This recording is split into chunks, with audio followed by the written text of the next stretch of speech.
Joseph பர்ராயசிங்கம் படுகொலை 20 ஆண்டுகளின் பின் மனம் திறந்த டேவிட் பர்ராயசிங்கம். நேற்று இன்று நாளை எனும் துணைப்பொருளில் கருப்பு யூலை நினைவு கருத்தரங்கு. யாழ் குடா நாட்டுக்குள் மட்டுப்படுத்தப்பட்ட கட்சி தமிழரசு கட்சியை முடக்குவதற்கு முயற்சி. கருப்பு யூலையை முன்னிட்டு வடமராட்சியில் தீப்பந்த போராட்டம். மறைந்த மாவை சேனாதிராசாவின் 6வது மாத நினைவஞ்சலி நிகழ்வு.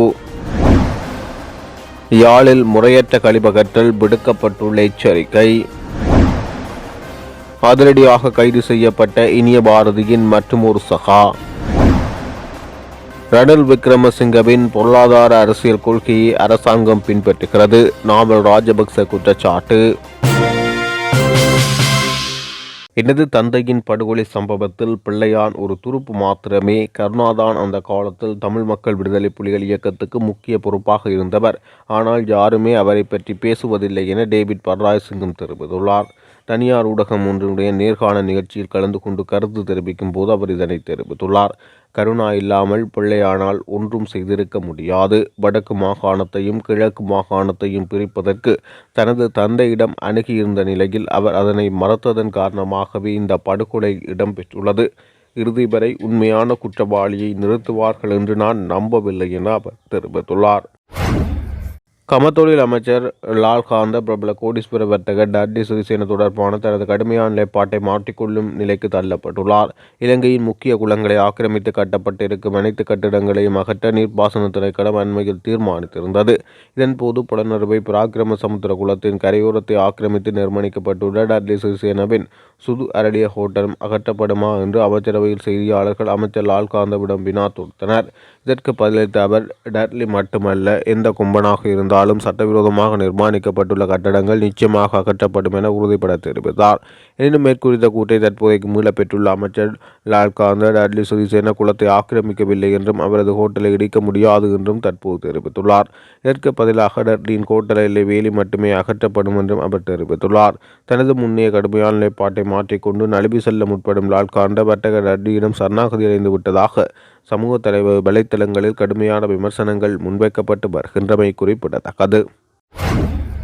கருப்பு யூலை நினைவு கருத்தரங்கு நேற்று இன்று நாளை என்னும் துணைப்பொருளில் யாழ்ப்பாணம் YMCA மண்டபத்தில் நேற்றைய தினம் இடம்பெற்றது.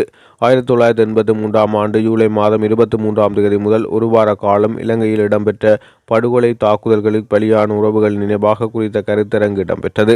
கருத்தரங்கானது முன்னாள் பாராளுமன்ற உறுப்பினர் சட்டத்தரணி ஸ்ரீகாந்தா தலைமையில் நடைபெற்றது.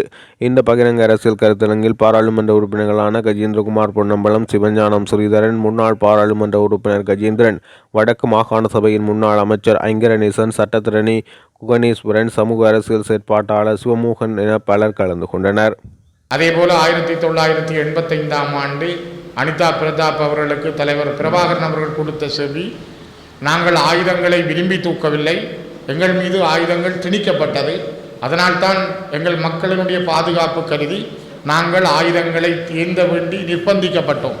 எங்களுக்கு ஆயுதங்களை தருகின்ற பிரதான கர்த்தாக்களாக இருப்பவர்கள் இலங்கை அரசுதான் என்று பகிரங்கமாகவே தலைவர் பிரபாகரன் அவர்கள் சொல்லியிருந்தார். இதுவும் இலங்கையினுடைய அரசியல் வரலாற்றில் மிக குறித்து எழுதப்படுகின்ற விடயங்களாக இருக்கிறது.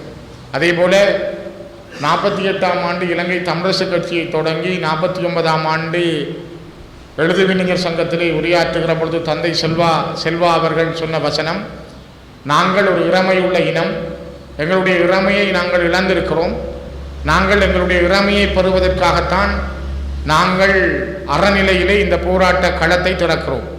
ஆகவே அவருடைய அந்த வார்த்தைகளும் இலங்கையிலே இந்த 3 பேருடைய கருத்துக்களும் எப்பொழுதும் சிலாகிக்கப்படுகின்ற கட்டுரைகளிலே முன்னிலைப்படுத்தப்படுகின்ற விடயங்களாக இருக்கின்றன.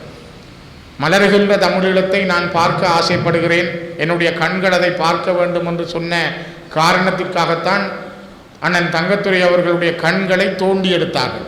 மிக மோசமான, உலகத்திலே எந்த ஒரு மனித குலமும் எதிர்கொள்ளாத மிகப்பெரிய கொடுமையை, வன்முறையை சந்தித்தவர்கள் எங்கள் தலைவர்கள், எங்களுடைய மக்கள். நாங்கள் அதற்கு பிற்பாடும் கூட சேனல் போர் வெளியிடுகின்ற பல காட்சிகளை 2009ஆம் ஆண்டு யுத்தத்துக்கு பிறகு நாங்கள் பார்த்திருக்கிறோம்.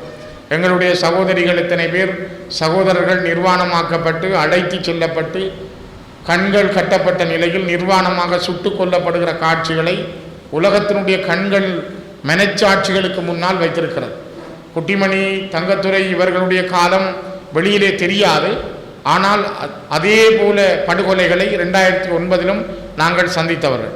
ஆகவே ஒரு தொடர்ச்சியான இனப்படுகொலைக்கு உள்ளாக்கப்பட்ட இனமான நாங்கள் இன்று கொக்கு தொடுவாயிலும், செம்மணியிலும், சம்பூரிலும், திருவண்ணாமலையிலும் நாங்கள் மனித எலும்புக்கூடுகளாக எங்களுடைய உறவுகளை தேடிக்கொண்டிருக்கிறோம். இவ்வாறான ஒரு காலகட்டத்தில் தான் மிக நெருக்கடியாக வாழுகிற இந்த நேரத்தில் நாங்கள் ஏன் இதை ஞாபகப்படுத்த வேண்டும், நாங்கள் ஏன் இதனை நினைக்க வேண்டும் என்பதற்கான ஒரு சின்ன சந்திப்பு தான் இந்த கூட்டம். இதில் பெரிய மக்கள் தொகை வர வேண்டும் என்பதோ அல்லது இது ஒரு பிரமாண்டமாக இருக்க வேண்டும் என்பதோ அல்ல.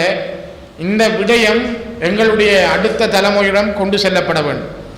உணர்கின்ற இந்த உணர்வுகளை சிந்திக்கின்ற, எங்களுக்கு நடந்த அவலங்களை இப்பொழுதும் கருத்திலே கொள்ளுகின்ற ஒரு இனமாக, தேசிய அடையாளமுள்ள இனமாக நாங்கள் இருக்கிறோம் என்றால் அதற்குரிய ஒரு சந்திப்பாகவே இன்றைய நாள் இந்த சந்திப்பை அண்ணன் ஸ்ரீகாந்தா அவர்கள் ஒழுங்குபடுத்தி இருந்தார். நேற்று நடைபெற்ற சம்பவங்கள்ல இருந்து மாற்றங்களை நாங்கள் கொண்டு வர முடியாவிட்டால் இன்றைக்கும் நாளைக்கும் நேற்றைய போலே தான் நடைபெறும் என்றதுதான் அந்த அர்த்தம். அப்படியாக இருந்தால் அந்த நேற்று உங்களுக்கு இப்படி நடக்கிறதுக்கு என்ன காரணம்?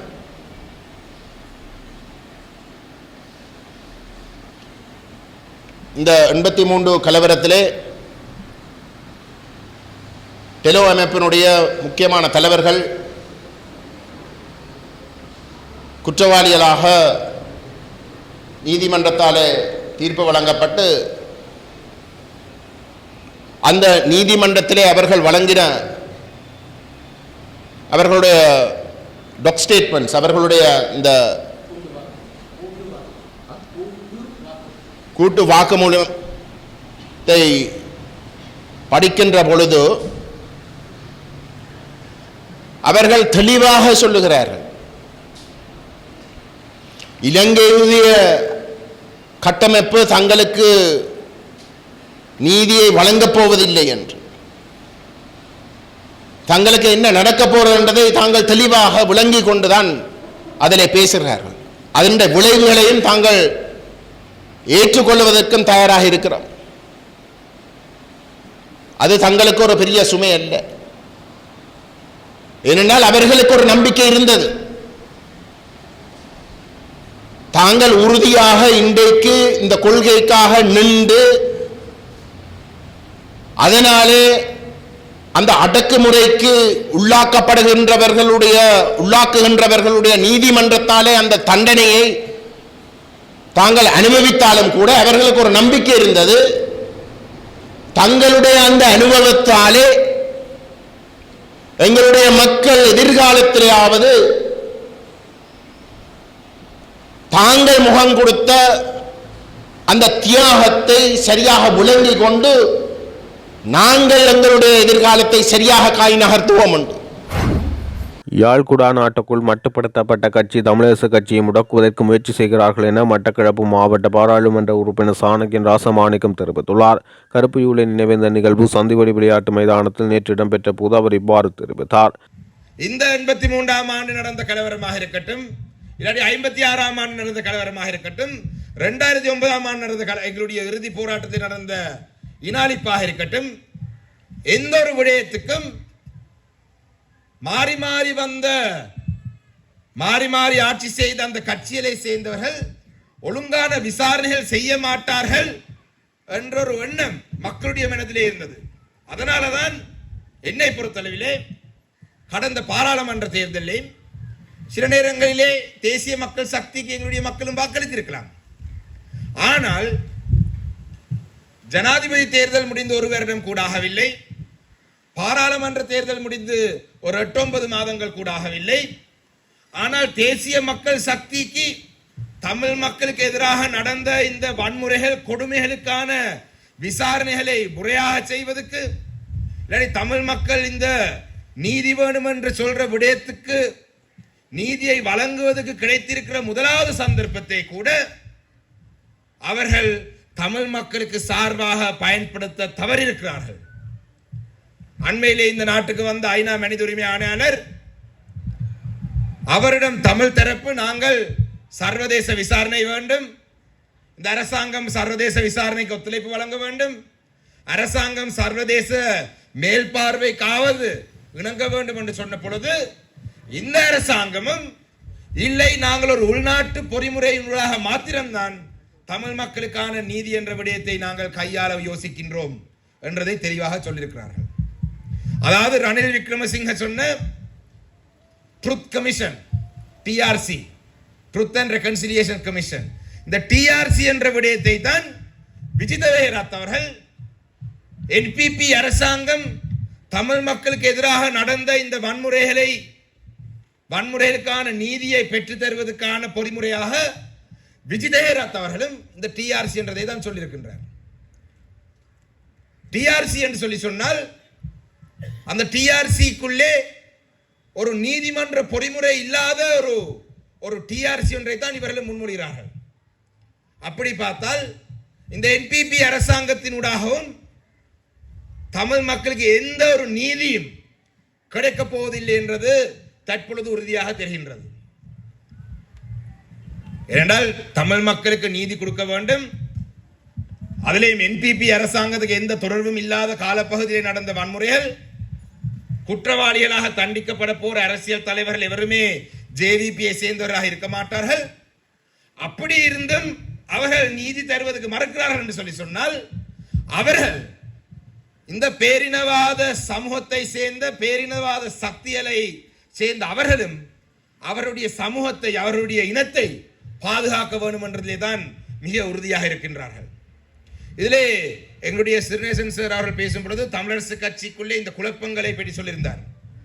தமிழரசு கட்சிக்குள்ளே குழப்பங்கள், தமிழரசு கட்சியை பலவீனமாக்க வேண்டும் என்று சில தமிழ் கட்சிகள் செயல்பட்டுக் கொண்டிருக்கிறார்கள். யாழ் குடாநாட்டுக்குள்ளே மட்டும் மட்டுப்படுத்தப்பட்ட கட்சிகள் வடக்கு கிழக்கிலே இனப்பிரச்சனைக்கான தீர்வை பற்றி பேசுகிறார்கள். தமிழரசு கட்சியை விமர்சிக்கிறதே ஒரு அரசியல் கொள்கையாக வைத்துக் கொண்டிருக்கிறார்கள். தொடர்ச்சியாக தமிழ் மக்கள் வடக்கு கிழக்கிலே அவர்களை ஏற்றுக்கொள்ளாவிட்டாலும் தொடர்ச்சியாக தமிழ் மக்களை, தமிழரசு கட்சியை பலவீனமாக்குற முயற்சியிலே அவர் ஈடுபடுறார்கள். அந்த வகையிலே தான் இந்த மாவட்டத்துக்குள்ளே கருப்பு ஜூலை நிகழ்வுகள் நாங்கள் ஒவ்வொரு வருடமும் நடாத்த வேண்டும். கருப்பு ஜூலை நினைவேந்தல் நேற்று மாலை 7 மணியளவில் நெல்லியடி பேருந்து நிலையத்தில் அனுஷ்டிக்கப்பட்டது. இலங்கை தமிழரசு கட்சியின் ஏற்பாட்டில் இந்த நிகழ்வு இடம்பெற்றது. கட்சியின் செயலாளர் சுமந்திரன், மாநகர மற்றும் பிரதேச சபைகளின் தவிசாளர்கள், உறுப்பினர்கள் என இந்த நிகழ்வில் கலந்து கொண்டனர். மறைந்த இலங்கை தமிழரசு கட்சியின் முன்னாள் தலைவர் மாவி சேனாதிராசாவின் 6வது மாத நிலவஞ்சலி நிகழ்வு நேற்றைய தினம் சங்கானை கலாச்சார மண்டபத்தில் நடைபெற்றது. தந்தை செல்வா நற்பணி மன்றமும் வட்டுக்கோட்டை பகுதி மக்களும் இந்த நிகழ்வை ஏற்பாடு செய்திருந்தனர். நிகழ்வின் ஆரம்பத்தில் ஈகை சுடர் ஏற்றப்பட்டு அன்னாரின் திருவுருவப் படத்துக்கு மலர் மாலை அணிவிக்கப்பட்டு மலர் தூவி அஞ்சலி செலுத்தப்பட்டது.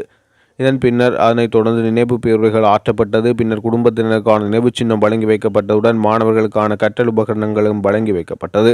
இந்த நிகழ்வில் பாராளுமன்ற உறுப்பினர் சிவஞானம் ஸ்ரீதரன், மறைந்த மாவை சேனாதிராசாவின் புதல்வன் கலையமுதன், முன்னாள் பாராளுமன்ற உறுப்பினர் சுரேஷ் பிரேமச்சந்திரன், முன்னாள் பாராளுமன்ற உறுப்பினர் சரவணபவன், வடக்கு மாகாண சபையின் முன்னாள் உறுப்பினர்களான சபா குகதாஸ், கஜதீபன், யாழ் மாநகர சபையின் உறுப்பினர் தசானந்த், தந்தை செல்பாவின் பேரன் இளங்கோவன், வலிகாம மேற்கு பிரதேச சபையின் முன்னாள் தவிசாளர் திருமதி நாகரஞ்சினி, யாழ் பல்கலைக்கழக விரிவுரையாளர் சர்வேஸ்வரன், இலங்கை தமிழரசு கட்சியின் உறுப்பினர்கள், தந்தை செல்வா நற்பணி மன்றத்தினர், போராளிகள், நலன்புரி சங்கத்தினர் மற்றும் பொதுமக்கள் என பலரும் கலந்து கொண்டனர். ஜனாதிபதிக்கான அதிகாரங்களை அதிகரித்துக் கொள்வது தொடர்பில் ஜனாதிபதி அனுரகுமார் திசாநாயக்க மற்றும் அவருக்கு நெருக்கமானவர்கள் ஆர்வம் கொண்டுள்ளனர். இதன் காரணமாக மிக விரைவில் அரசியலமைப்பு திருத்த சட்டம் ஒன்றை கொண்டுவர அவர்கள் உத்தேசித்துள்ளனர். தற்போதைய நிலையில் சுயாதீன ஆணைக்குழுக்களின் உறுப்பினர்கள் உள்ளிட்ட அரசாங்கத்தின் முக்கிய பதவிகளுக்கு அரசியலமைப்பு சபை அங்கீகாரம் பெற்ற நியமனங்களை மேற்கொள்ள வேண்டிய நிலை காணப்படுகிறது. இந்த நிலையை மாற்றி ஜனாதிபதிக்கு தேவையானவர்களை குறித்த பதவிகளில் நேரடியாக நியமிக்கத்தக்க வகையில் அல்லது அரசியலமைப்பு பேரவையில் ஜனாதிபதிக்கு தேவையானவர்களின் எண்ணிக்கை அதிகரித்து நியமித்துக் கொள்ளும் வகையில் குறித்த அரசியலமைப்பு திருத்த சட்டம் அமைய உள்ளது. ஜனாதிபதி அன்றகுமாரவின் நெருங்கிய நண்பர் ஒருவரை கணக்காய்வாளர் நாயகம் பதவிக்கு நியமித்துக் கொள்வதற்காக மேற்கொள்ளப்பட்ட முயற்சி ஒன்றை அரசியலமைப்பு பேரவை நிராகரித்தது. இதன் காரணமாகவே அரசியலமைப்பு பேரவை மற்றும் ஏனைய சுயாதீன குழுக்களின் அதிகாரத்தை கட்டுப்படுத்தி அவற்றை ஜனாதிபதி நேரடியான கட்டுப்பாட்டின் கொண்டு வர அரசாங்கம் உத்தேசித்துள்ளது. இதற்காக அரசியலமைப்பு திருத்த சட்டம் விரைவில் உருவாக்கப்பட உள்ளது. அது தொடர்பில் அரசியலமைப்பு நிபுணர்கள் பலருடன் அரசாங்கத்தின் முக்கியஸ்தர்கள் கலந்துரையாடல்களை மேற்கொண்டு வருவதாக தகவல்கள் வெளியாகியுள்ளது. இனிய பாரதியின் சகாவான தொப்பி மானாப் என அழைக்கப்படுகின்ற முன்னாள் திருக்கோவில் பிரதேச சபை உறுப்பினரான விக்னேஸ்வரன் நேற்று ஞாயிற்றுக்கிழமை மாலை குற்றப்புலனாய்வு பிரிவினால் கைது செய்யப்பட்டார். அம்பாறை மாவட்ட தமிழ் பகுதிகளில் கடந்த காலத்தில் இனிய பாரதி தலைமையிலான தமிழ் மக்கள் விடுதலை புலிகள் கட்சி இயங்கி வந்த முகாம்கள் மற்றும் மயானங்களை 2 தினங்களாக குற்றப்புலனாய்வு பிரிவினர் சோதனைக்குட்படுத்தி வருவதாக போலீஸ் உயர் அதிகாரிகள் தெரிவித்தனர். அம்பாறை திருக்கோவில் பிரதேச சபையின் முன்னாள் தவிசாளர் உதயகுமார் துப்பாக்கியால் சுட்டு படுகொலை செய்யப்பட்ட சம்பவம் மற்றும் 2005-2008க்கும் இடையில் கிழக்கு மாகாணத்தில் நடந்த பல சம்பவங்கள் தொடர்பாகவும் இனிய பாரதி என்று அழைக்கப்படும் கிழக்கு மாகாண சபை முன்னாள் உறுப்பினர் கே. புஷ்பகுமார் மற்றும் அவரது சகாவான சசீந்திரன் தவசீலன் ஆகியோரை கடந்த 6ஆம் தேதி திருக்கோவில் மற்றும் மட்டு சந்திவெளி பகுதிகள் வைத்து சிஐடியினர் கைது செய்தனர். இந்த கைதை அடுத்து இனிய பாரதியின் முன்னாள் சாரதியான செந்தூரனை கடந்த 9ஆம் தேதி பொத்துவிலிருந்து மட்டக்களப்பு தனியார் போக்குவரத்து பேருந்து வண்டியை செலுத்தி சென்ற போது அவரை கல்முனை நகரில் வைத்து சிஐடியினர் கைது செய்தனர். இவ்வாறு கைது செய்யப்பட்டவர்களிடம் மேற்கொண்ட விசாரணையின் அடிப்படையில் சனிக்கிழமை பிற்பகல் 2 மணிக்கு கொழும்பிலிருந்து வந்த புலனாய்வு அதிகாரிகள் தம்பிலுவில் மகாவித்தியாலயத்துக்கு அருகில் பாடசாலை வீதியில் 2004ஆம் ஆண்டு தொடக்கம் இயங்கி வந்த இனிய பாரதி காரியாலயத்தை முற்றுகையிட்டு சோதனையில் ஈடுபட்டனர். அவ்வாறே தம்பிலுவில் பிரதான வீதியில் இயங்கி வந்த TMBB முகாம், தம்பட்டையில் இயங்கி வந்த முகாம், திருக்கோவில் மயானம் போன்றவற்றுக்கு சென்று சோதனையில் ஈடுபட்டுள்ளனர். அத்துடன் கல்முனை தலைமையகமான போலீஸ் பிரிவில் அமைந்துள்ள தாளவெட்டுவான் சந்தைக்கு அருகாமையில் உள்ள பாரிய வீட்டை ஏற்கனவே கைது செய்யப்பட்டு தடுத்து வைக்கப்பட்டிருந்த சந்தேக நபர்களை வெள்ளை நிற ஆடை அணிந்து 2 வெவ்வேறு ஜீப் வண்டிகளில் அழைத்து வந்து சோதனையிட்டனர். அதன் பின்னர் சம்மாந்துறையில் செயற்பட்ட முகாம் உட்பட அந்த காலப்பகுதியில் அம்பாறை மாவட்டத்தில் தமிழ் பிரதேசங்களில் TMBB முகாம்களாக செயற்பட்டவற்றை சென்று சோதனை நடவடிக்கையில் ஈடுபட்டு அங்கு சந்தேகத்துக்கிடமாக அடையாளப்படுத்தப்பட்ட பகுதிகளில் நிலத்தை தோண்டி சோதனையிடுவதற்கு நீதிமன்ற அனுமதியை பெறுவதற்கான நடவடிக்கையை முன்னெடுத்து வருகின்றனர்.